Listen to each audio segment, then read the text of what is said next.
2023 is over and a new year has begun. You probably have a whole list of New Year's resolutions, such as going to the gym and shrinking that inner tube, which has gotten more enormous thanks to all the Christmas cooking you shoved down your pie hole. And you probably swore to treat your family and friends a lot better. Well, you can add one more New Year's resolution to your list. Hi, SA here, and when I'm not sounding like a complete knucklehead on the computer, I'm also a published author, and I have a deal for you. Remember to get your copy of Glitch, a precarious duo, and its sequel, Glitch, The Future is Unwritten. You can get them on either Kindle or paperback. Both are available at Amazon, Barnes & Noble, and other fine bookstores. The links are down below in the description. You will enjoy this crime thriller tale of a kidnapped teen model and a reluctant jewel thief who are on the run from the law while on the treadmill at the gym. And I'm not just some one-hit wonder either.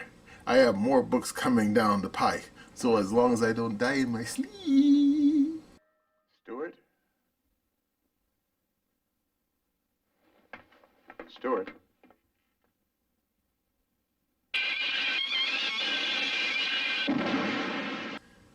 You'll see those other books too. Now let's get back to the video. Hello again, SA here. Anyone who is familiar with 20th century history is probably familiar of what happened in Germany, you know, through the entire spectrum, you know, from the, you know, when you had the original Second Reich by Kaiser Wilhelm, all the way through to modern Germany, attaching itself together in the aftermath of the Cold War. Now, people in Germany, they went through a lot. In other words, they had a authoritarian ruler. They stumbled into a world war that wasn't necessary. That country was, you know, totally ruined by that war. And then things just got worse.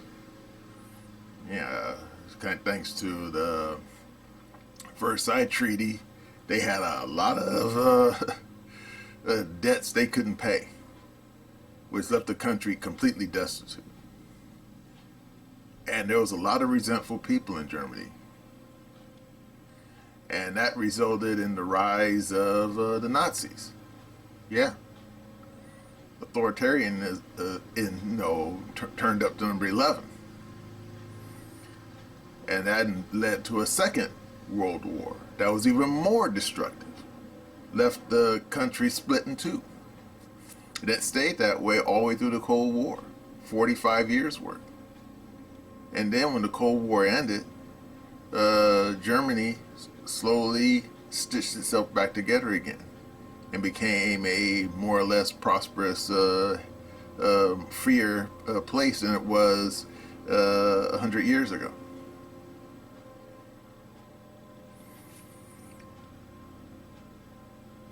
Well, the United States isn't Germany. But when you look at Germany's trajectory, I think that we're going through a similar set of crises. Now, of course, we haven't been in a world war yet, thank God, but anyone who was paying attention to the old Middle East wars, Iraq, Afghanistan, Libya, Syria, and all the other boys in the band, you say, well, that wasn't a world war, but that was pretty ruinous, especially to our to our economy. I mean, people tend to forget oil prices went up thanks to George W. and his invasion of Iraq. They don't talk about it much, but it's true. And then we had the economic crisis, and then we had the crisis of legitimacy in our institutions. Not necessarily caused by Trump, but let's just say a reaction to Trump. People with TDS doing everything they can to get rid of the guy, including breaking the law. Yeah, breaking the law. Yeah. And then you probably say, what happens next? Well, it depends who you ask. If you ask Tim Pool, he'd probably say, oh no, we're going to a second civil war. Are we? Don't know. But I did notice one thing.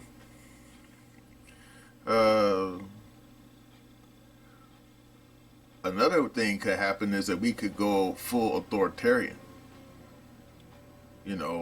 Authoritarian regime.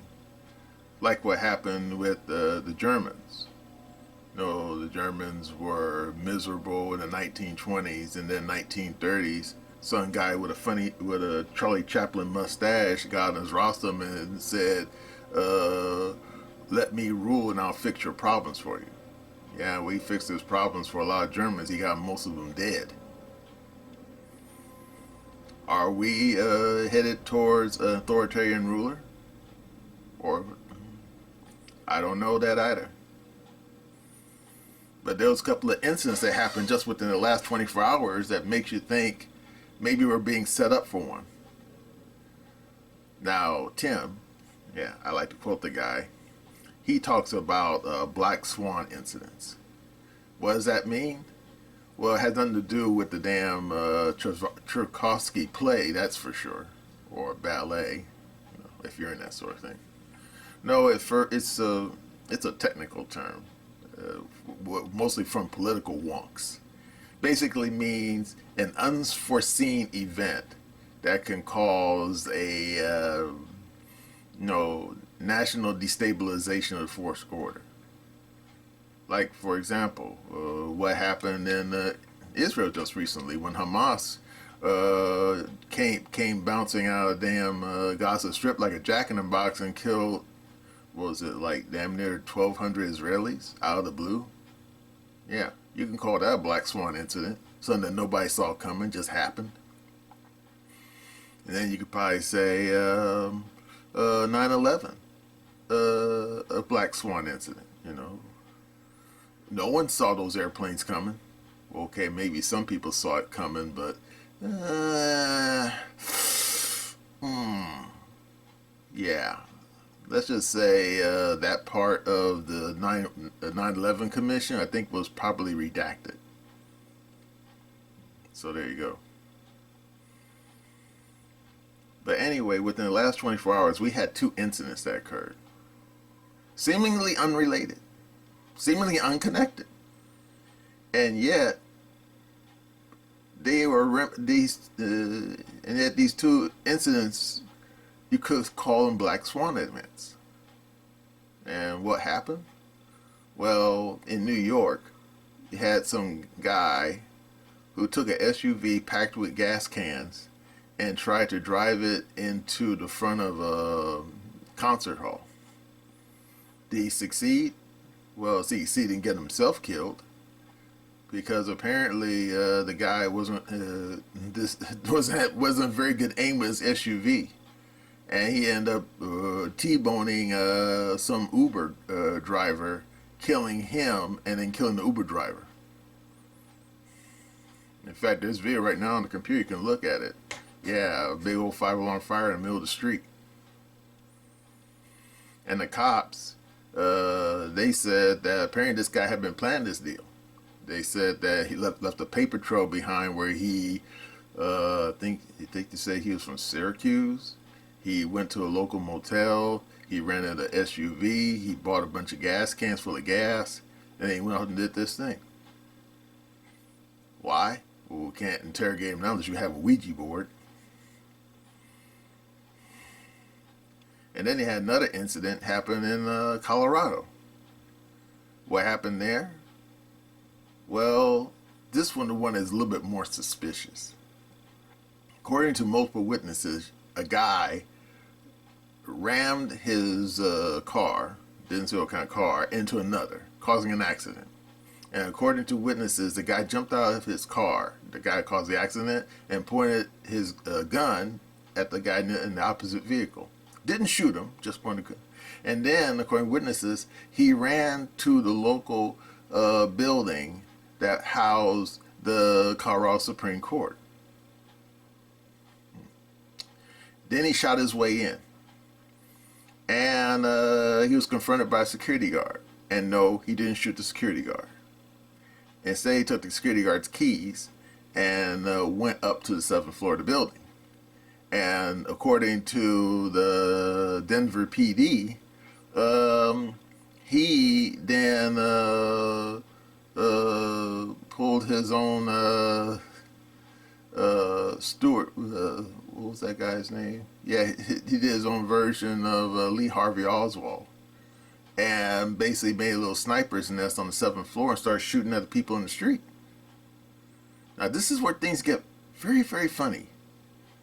Apparently, after a standoff that lasted for hours, the guy didn't actually hit anybody. You say, what, he was up there shooting bullets down the street and he didn't hit anybody? No. Not one person. And then, after a few hours, according to the PD, he called up the people on the phone and said, hey, I want to give up. And sure enough, the police took the guy into custody, alive. And then you say, well, what was that all about? Yeah, it does make you wonder. Indeed, if you were a suspicious person, you almost say there was some kind of false flag. And you say, false flag? For what purpose? Well, anyone who's been paying attention knows that that building is the location of the institution that pulled Trump off the ballot in Colorado. Yeah, that's right. And then some rando shows up with a gun, caused a bunch of havoc in the building. Easily could have killed several people, but doesn't. And then he just surrenders? Yeah. Very suspicious. Very suspicious. Only question is what happens next. Well, if the local DA doesn't let the guy out on his own recognizance, and believe me, knowing all these George Soros bought and paid for DAs, that can probably happen. But in all likelihood, the guy will probably be charged. With what? I don't know. Probably firing a gun unlawfully in city limits, since he actually didn't shoot anybody. But they probably say that probably charged him with breaking and entering, since he did break into the Supreme Court building. So they probably charged him with that. But yeah. Let's see where that story goes. And knowing the regular news media, oh boy. Let's just say they're going to have some interesting phantasms over the TV screen in the next few hours or few days. Mark my words. But these two incidents remind me a lot of what was happening in Germany during the rise of Nazism. And indeed, anyone who remembers that history probably remembers the Reichstag burning down. And of course, many historians all said the same thing, that the Reichstag officially was burnt down by communists. But historians said, no, the Nazis burned it down and then blamed the communists, i.e. a false flag. Now, what does that have to do with this barbecue in Rochester and this guy who can't shoot straight in Colorado?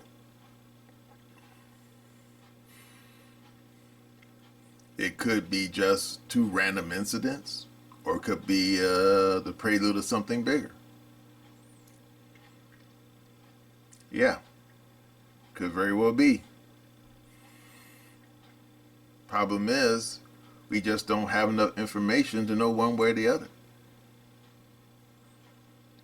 And unfortunately, the news media, we really can't rely on them, especially the national news. Now, the local news people, for the most part, tend to be honest sometimes, and we can only take what they said on face value. That one clown in New York wanted to start a barbecue, and all he ended up doing was barbecuing himself. And another fella caused a bunch of havoc in the streets of Denver, but apparently the guy can't hit the broadside of a barn with a bazooka at point blank range.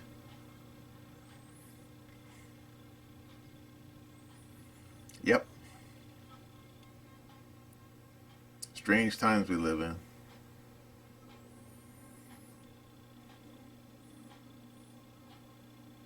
And yet, when you look at the history of Germany, this probably what's happening.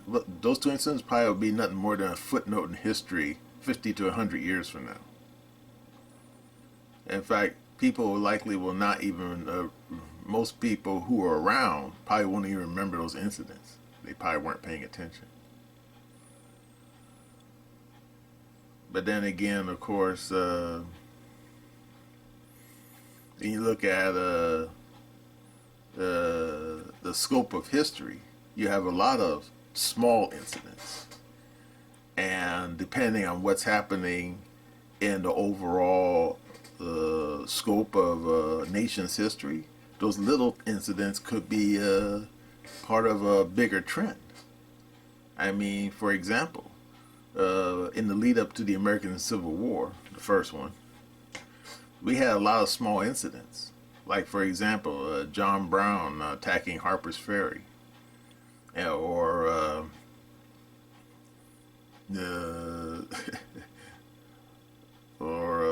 what was referred to as Bleeding Kansas, where people on both sides of the issue of slavery were just butchering each other wholesale. And if you go back further, you had the Nat Turner Rebellion. Yeah, that far back in time. So yeah, you had the little incidents that were eventually seemingly almost isolated, but future historians looked back at incidents and said that these all incidents were basically a trend leading up to the Civil War in America. And when you look at German history, they had similar little trends. Like, for example, in the 1920s, you had the so-called beer hall coup or that failed, where in Munich, where you had a bunch of these up and coming knuckleheads in Nazi Party tried to stay a coup in Munich, and it didn't work out. And they ended up getting arrested, and all of them ended up in jail. Yeah, but in isolation, that incident in the 1920s didn't seem connected. Like I said, when you look at it in the full scope of German history, you see that it was connected to other incidents that happened later, leading to the rise of the Nazis and eventually the Second World War. Now, these two incidents that happened, today, or within the last 24 hours, are they just simply random incidents? Or are they part of a trend leading to something a little bit more awful coming down the road? Don't know. But if they are part of a trend, what could it be? Yeah, well, no one has the power of Aleister Crowley. And you say, who the hell is that? Well, he was a well-known English mysticist. Supposedly, he had the ability to see the future, and according to the history books, he was pretty accurate. He predicted the Second World War. He predicted his own death right down to the day and hour. And no, he didn't commit suicide. So don't even say that. Yeah, these two incidents,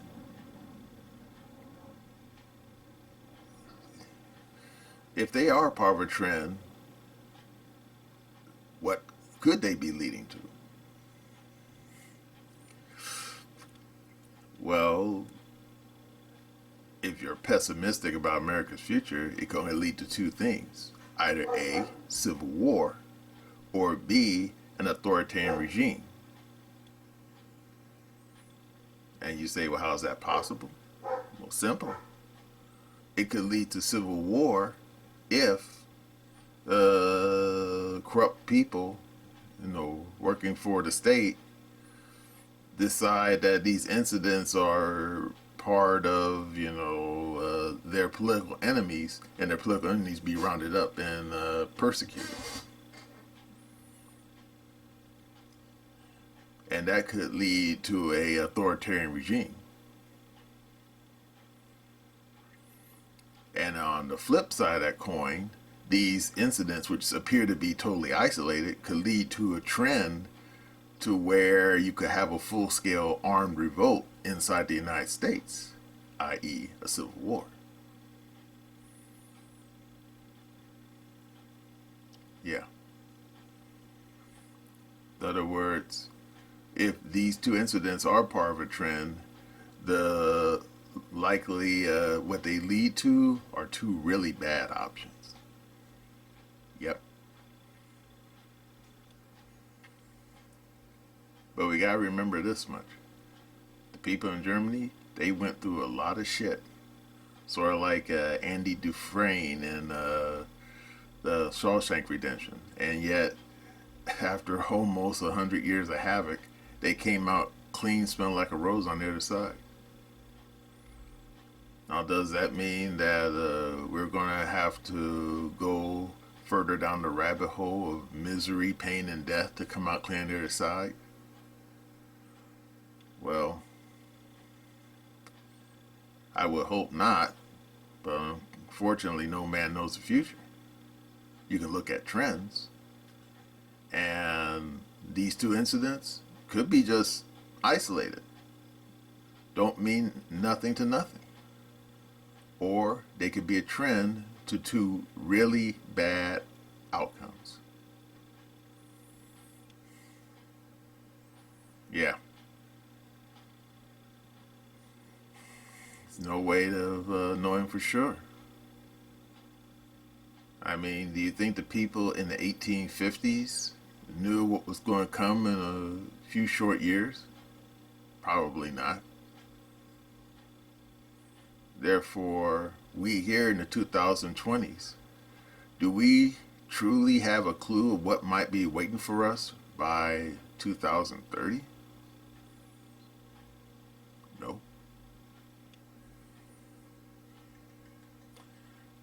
Or as Tim said, you have to hope for the best but prepare for the worst. But unlike Tim, I don't have a bug out van or know any homies up in Alaska where I can relocate to if things here in the lower 48 get really, really bad.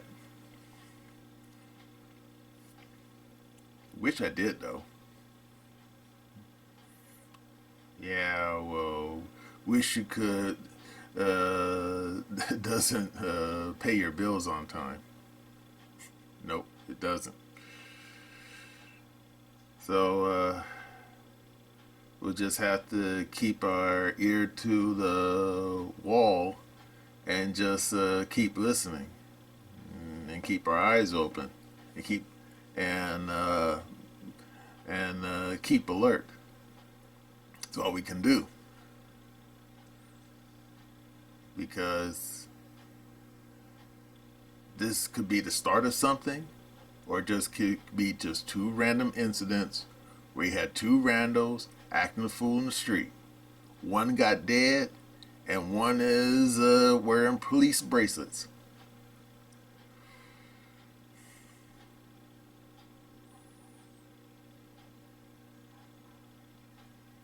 But anyone who's been paying attention to news as much as I have know that there is hope. Yeah.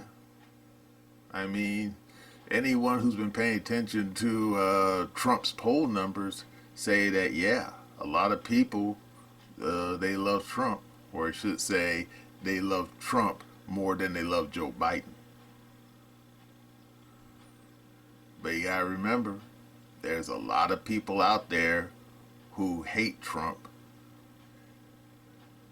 just as much, perhaps even more. And some of those people have power to do something about it.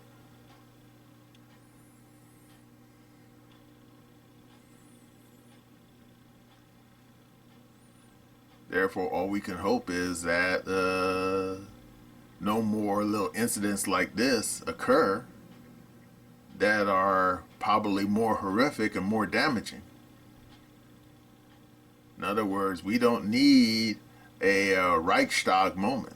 We don't need a wannabe John Brown attacking some damn federal arsenal, trying to start some damn armed revolt. We don't need that. We don't need that at all. But of course, people have agency. People can do what they want. They can choose to act a fool in the street or choose to mind their own business.